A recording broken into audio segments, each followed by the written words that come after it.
All right, so we're going to do a quick one-shot podcast with me, and I'm Brenton Clutterbuck, and with Dr. Jennifer Clutterbuck, who is a educational researcher, and also my mum. What's the elevator pitch on your research? What do you tell people when they ask what you're researching and you're about to see them disappear into the distance? They often disappear faster into the distance when I explain it. The elevator pitch would be that I look at the intersection between educational policy, data, and digital infrastructures. Beautiful. And what is that intersection? What happens when those three things collide? Well, when those things collide, lots of exciting things happening. And I suppose because I did partially a Foucauldian theorising of it all, I'll use one of his quotes, is that not everything is bad, but it is dangerous. And being dangerous gives researchers like myself lots to do. So the danger basically comes from understanding or misunderstanding how our educational data is gathered and how it's then used in policy, and how it's gathered by the particular data infrastructures. Now, you may have noticed or not that I've actually used terms of data infrastructures and digital infrastructures. Many current researchers are looking at data infrastructures, and that being those things that collect data. So you could actually say, your Google and Facebook, and in Queensland education, you've got one school, you've got each state has now got their own particular data system that collects data. But in my research, I didn't just look at the intersection between the actual data, so, how many kids turn up to school on Fridays and how many students got C's in geography in year 10, and the policies that guide all of those things. But I looked at all of the digital infrastructures. So it's not just one school as a data system. It's also, do teachers have the laptops that can work whenever they need them? Do schools have the bandwidth for teachers to be able to access those systems that they need? And do educational staff, both in schools and within policy environments, understand how and have got the capability and the capacity to use all of those systems and those tools? So when you're talking about the danger with it, can you give an example of how can this kind of data collection or data use, how can that kind of go wrong, and how can we fix that? Two big questions. One of the examples I used in my thesis was around making some data invisible. And as soon as data is invisible, if you don't know it's there, it can't be applied to policy. Now, one particular instance was with Indigenous languages. So for some students, when they're enrolled in school, they may actually have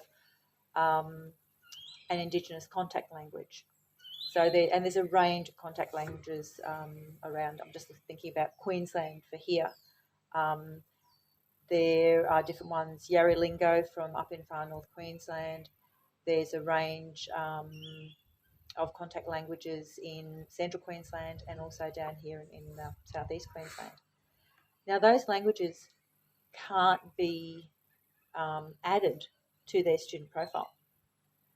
So the datafied view of a student, which is basically the virtual, all of their data creates that datafied student, is missing that very important part of them, their language, which of course is imbibed with all of their cultural heritage and who they are and who their families are.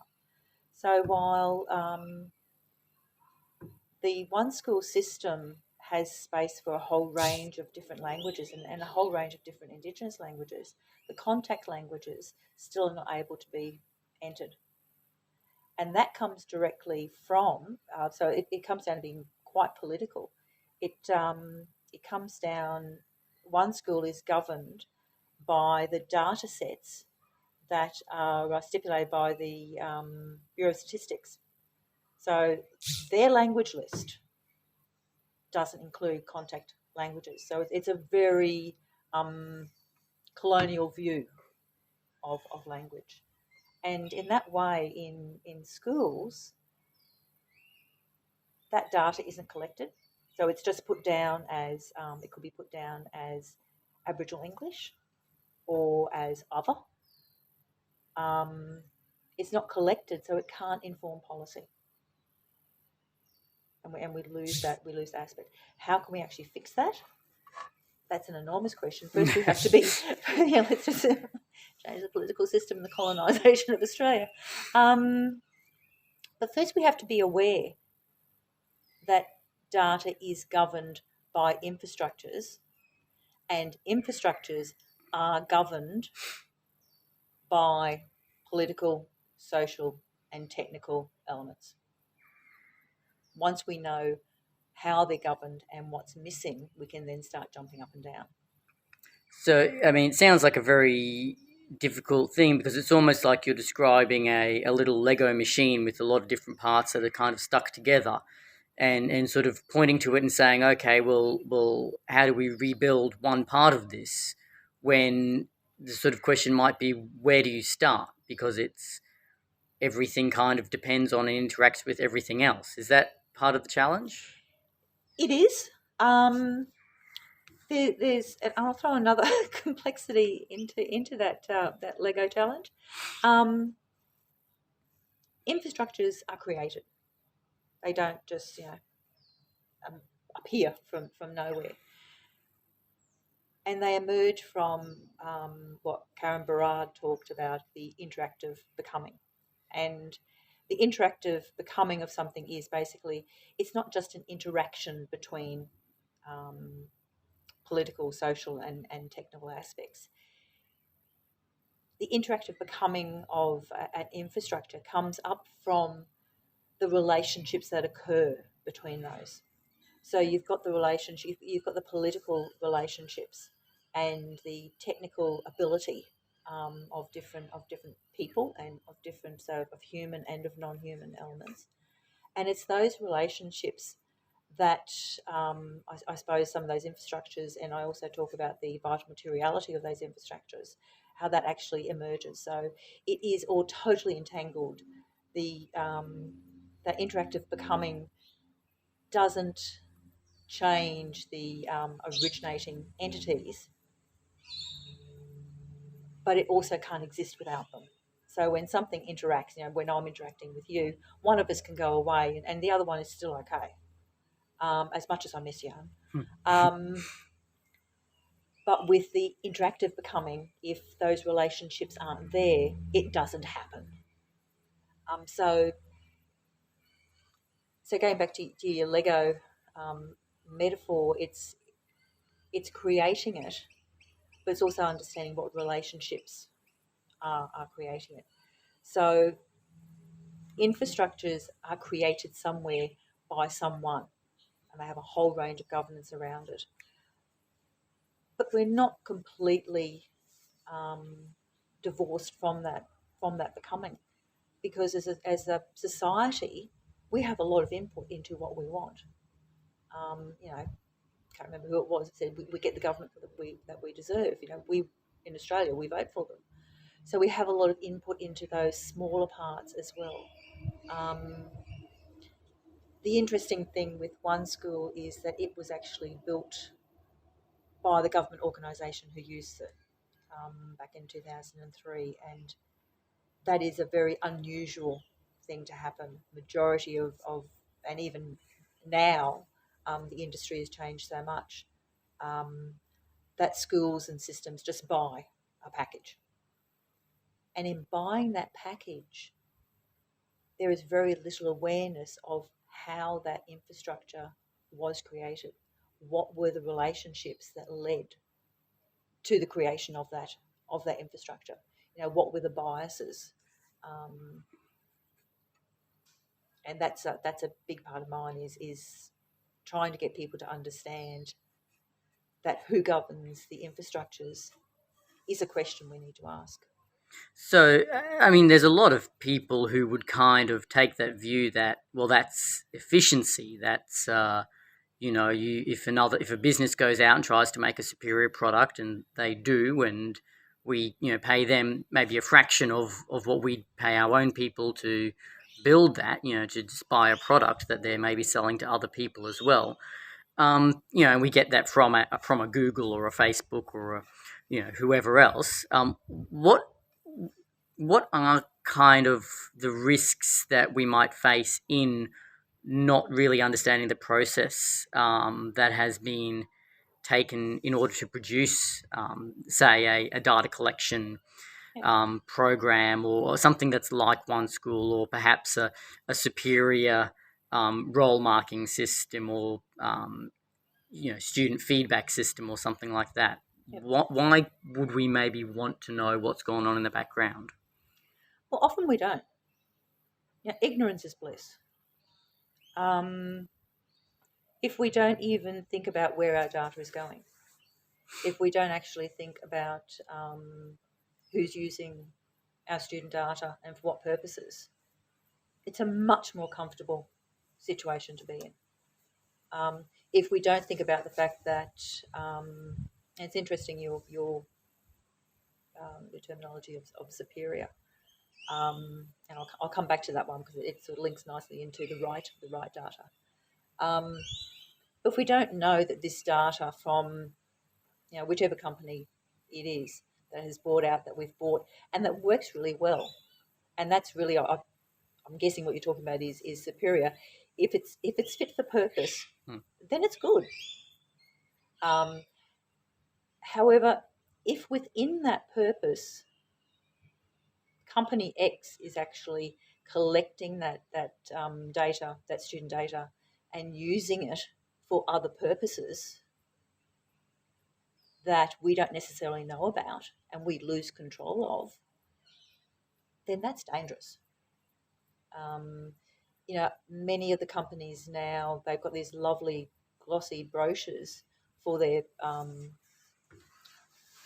for not their stakeholders but their shareholders, saying that we can actually make a lot of money out of this, but we're making money out of students' data that schools are not then seeing anything from. And I suppose it's also someone else is going back to that superior and right.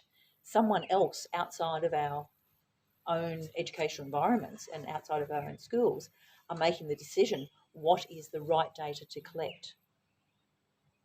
And if we go back to, well, who's informing? Teachers need to be able to make those decisions and have that independence to be able to say, this is the data I need to be able to teach the students who are in front of me. Because really, when you come down to it, that's the purpose. We really have to question, what is the purpose of education? Is it to get more data to supply some shareholder? Or is it to actually ensure that these students are getting better grades? Is it for them getting better jobs? Is it for them to be capable citizens within their own environment? What is the purpose of schooling? And when you start looking at the datafied view of the world, they're really important questions, I think, that these bring up. And here's another absolute rip snorter. Who's currently making those determinations? Who is deciding questions like the purpose of education or what is the right data? How are those decisions currently being made? Is it the teachers? Teachers have an amazing space to be the ones to make those decisions. They can be what Keller Eastling calls the compliant data activists. How they put the data in, when they put it in, even within the guidelines, their local policies and their state policies, they really can shape what is being done. However, teachers are so often compliant within the educational space. So often they say, look, if you're going to tell me to do it this way, I'll do it this way. Just let me get back to teaching the kids. And sometimes they're not aware of those other, the circulation of power that comes with data. So that the ones who are very aware of it are often the big businesses. And when the big businesses moves up to the different governments to say, look, I've got a brilliant product for you, does everything that you need, then it's governments who are saying, well, actually, I need this data to see, how NAPLAN is and who's going to get the funding across the country and the state and things like that. And it comes down to an economic valuation rather than an educational evaluation. But with my work, I'm hoping that educational practitioners, both in schools and in policy environments, realise what they can do to control the data and to control those decisions. And what does that actually look like in terms of what teachers are doing or can do? Is this are you talking about essentially activism within an educational space of changing or I guess being non-compliant with processes, or is this about having particular conversations? What sort of things can or should teachers be doing? Non-compliance always leads to headaches in my view. Sometimes compliance can actually get you further. One particular situation that arose through my data was a school was very concerned about student attendance in their school, and as is the way, well, across Australia, I'm sure it's elsewhere as well, that students were becoming mobile. So by that I mean they may leave a school, but they don't immediately re-enroll in another school. It may be for whatever reason, and they may be out of school for a couple of days, which is fine unless they do it 5 times a year, or they may actually be out of school. Particularly, I know it's an issue globally between primary school and secondary school, so they don't actually re-enroll. And sometimes that data gets lost, and so the problem is not seen. And therefore, if you can't see the problem, it's really hard to create a solution for it, particularly politically.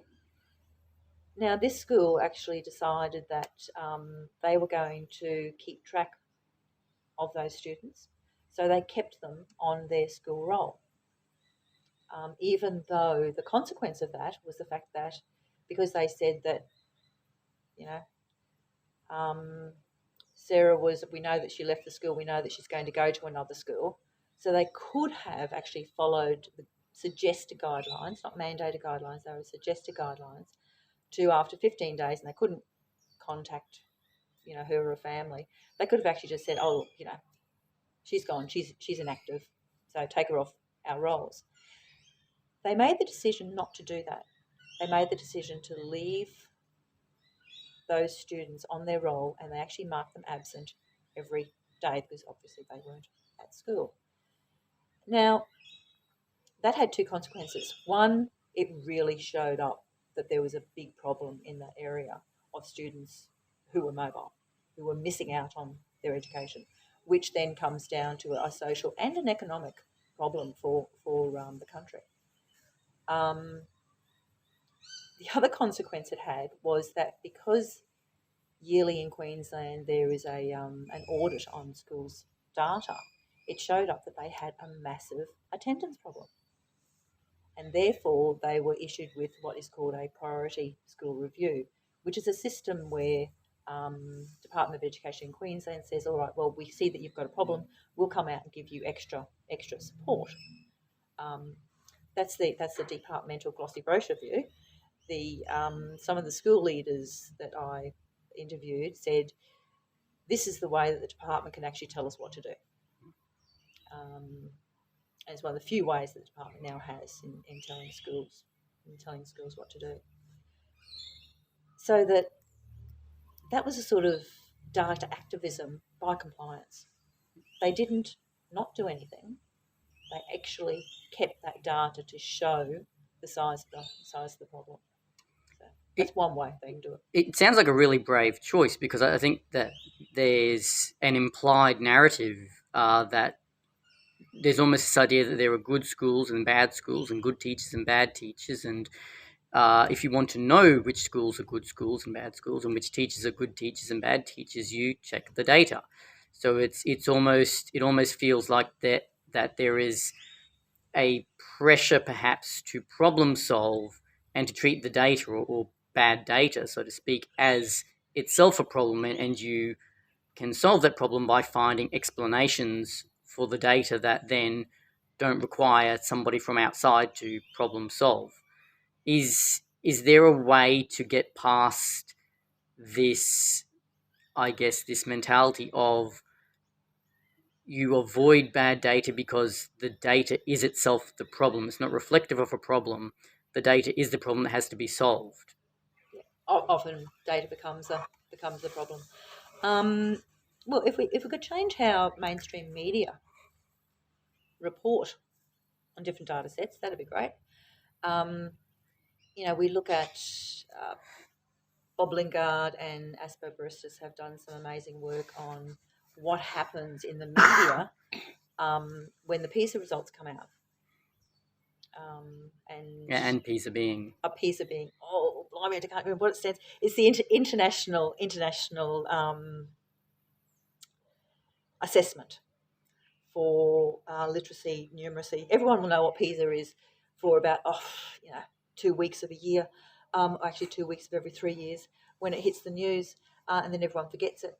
So if everyone, if you think back to when we're told that Australia is failing miserably and getting worse in literacy and numeracy, that will be when PISA results have come out, because there's always a big reaction to that. And it's actually, they've got a name for it now. It's called PISA shock. And that assessment and that data creates shock at a government level. And that actually changes government policy. Now, the thing that fascinates me is that the assessment is not done on every student. It's done on selected year levels in selected schools. So it's not even on every Queensland school or every Australian school. It's just a smattering of schools across Australia who choose to do it for whatever reasons, and they come to represent all of Australian students, and education policy gets changed on that. So how we change the reporting of it, how you break that cycle, I'm really not sure. I think it lies in educating students about what their data means, to give them the skills, because they are going to be growing up being datafied. They have a datafied doppelganger walking around beside them. Sometimes that datafied doppelganger gets to their new school way before they do. So they are known through their data before they turn up at the front door, and then they're known physically. So for students to be aware and understand what data is being used to shape their datafied doppelganger, and how they can react to and against it, and getting families to realise what that data actually, how that data represents them and their community. So I think that increasing awareness, almost inoculates people against the media shock 30-second headlines. Yep. So the last thing probably I'll throw out to you is this is your term, isn't it? It's Datafied Policy Space. Yes. And if that's kind of emerging as an area that's deserving of more consideration, what angle would you expect that to come from? If people were going to sort of look into this concept more deeply, and obviously you're one person who's got into it, but it's quite a vast space. At what angle is it kind of worth giving this datafied policy space as a concept more consideration or more thought or more exploration? Well, there's lots of researchers who are working in the different parts that I suppose create this datafied policy space. I think the datafied policy space, just go to the last chapter in my thesis, it's easier. Two words, don't go through the whole 90,000 words. As fascinating as I find it, I think it's a way. I've described it to someone who was actually creating a new policy. And I said, look, if you stand, it's a space, so you can stand in the middle of it. And it gives you the opportunity to look around 360 degrees and see. So if you're creating, say, a new policy, it doesn't really matter where you start in the space. Turn and face the policy to start with. So what other policies link to the one that you're going to be writing or creating or reviewing? Then look to how the policy intersects with the data that's available. So what data is telling you about, how is it informing the policy that you're about to create? And then say, well, how is that data actually collected? So what are the data infrastructures that I've got available to me to be able to collect not only the data that informs the policy, so informs what is the problem, how is the problem represented to be, and go and read Carol Batchy for more information about that one. But what are some possible solutions, and what are the policies that govern those data infrastructures to say, well, this is how you're allowed to collect that data, and etc. And then it's also, you keep sort of spinning around, because then it's, well, okay, I've got my beautiful policy here. It's been informed by the data that's been, I know how it's been collected, so I know whose data I've got, etc. But I don't know how my policy is going to be. A year down the track, is it actually doing what I hoped it would do? Has it solved the problem that was identified, or has it actually made things better, or etc.? So then you've also got to look, well, what's the data I need to actually inform me that it is working, or is there data that's actually showing me that it's not working, and how do I amend that? And so you can actually stay in that space and see all of those intersections coming up. So I suppose it's for anyone who's working in policy, anyone who's working in data, and also in creating those data infrastructures together. Beautiful. And actual last question, is there anything else that you would like to put out there before we close up? Be aware of the data that represents you, and think about that, and how it's come to be, and that hopefully will leave people questioning more about it. Beautiful. All right. Thank you very much to my mum. Thank you, darling.